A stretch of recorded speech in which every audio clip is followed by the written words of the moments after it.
Hello guys, ako pala ay gagawa ngayon ng aking macaroni salad dahil ako namimiss kong kumain ng macaroni. So, ito ang aking lulutuin ngayon. So, ang noodles. So, ayan na, ilalaga natin yung noodles. Simpleng recipe lang to guys, ng itong noodles ko. Ang aking macaroni. Ay macaroni. Dahil wala akong ibang ingredients, ito yung aking pinya. Uy, may dumating man. At ito yung aking mais na isasalo. Dahil nga ako'y mag-isa lang dito sa bahay at namimiss kong kumain. So kung kumain ng salad dahil wala akong buko salad. So ito na lang yung gagawin ko. Simpleng-simple lang yung aking recipe ngayon. So may condense ako at isang cream. Hahanap pa ako ng mayonnaise guys. So wala ako nakita ngayong mayonnaise. Ito na lang yung aking gagamitin. Kahit kulang ingredients. Basta ako'y makakain lang ng salad guys. So ngayon atin ang bubuksan. I-mix na natin ito.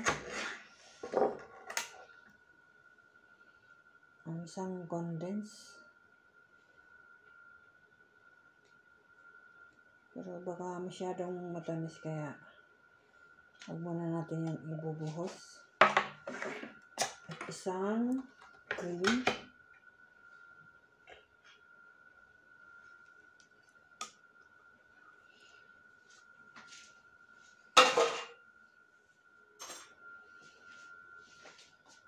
Halo-halo natin ito.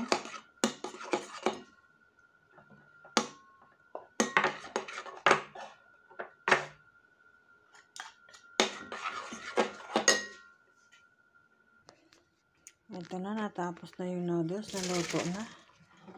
At ating banlawan muna yan. Para hindi siya. Inin muna natin yun para mawala yung tubig niya. Ayan. At dahil wala tayong mayonnaise, so ito na lang yung ingredients ko ngayon. Dahil natakam akong kumain ng salad, so ilalagay na natin yan ang ating mais.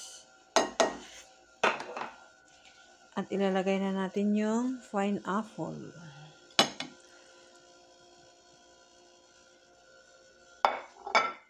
Halo-haloin lang natin dahil wala pa yung noodles natin. So, diba? Para lang makakain ako guys. Ito lang yung ginagawa ko. Parang maalis yung tubig niya. Mainin siya ng... So, dahil okay na, nainit, ilalagay na natin, ihahalo na natin din siya.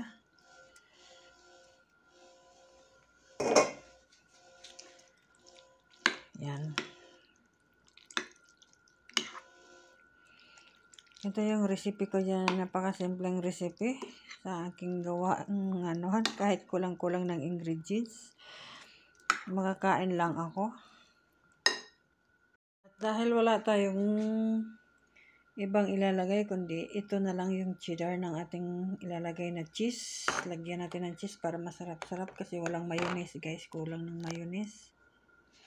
Ito na, ilalagay na natin yung cheese at ating ilalagay dito. O, diba? Para yummy-yummy naman yung salad.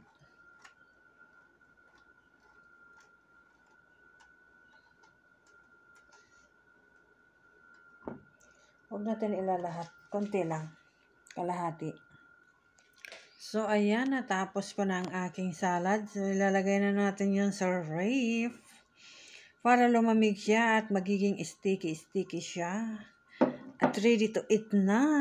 Ganyan lang kasimple yan ang aking recipe guys. Dahil wala akong mga ingredients na iba. So, gusto ko lang kumain. At yan ang aking naisip na kainin. Ng aking recipe na salad. Macaroni salad ko, pero ganyan yan. Thank you for watching.